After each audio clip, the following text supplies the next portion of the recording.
আগে বন্ধুদের সাথে থাকতাম, কিন্তু কিন্তু আজ বন্ধুদের ভাবনায় থাকি।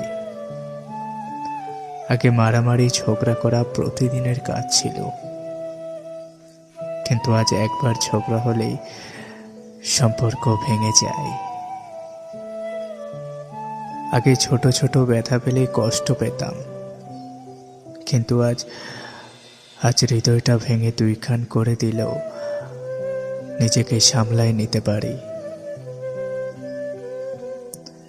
সত্যি সত্যি এই জীবন অনেক কিছু শিখিয়ে দিয়েছে, না জানি কবে আমাদের বড় করে দিয়েছে। জীবনটা খুব ছোট্ট বন্ধু, তাই ভালোবাসা নিয়ে বাঁচো, ভালোবাসা দিয়েই বাঁচো।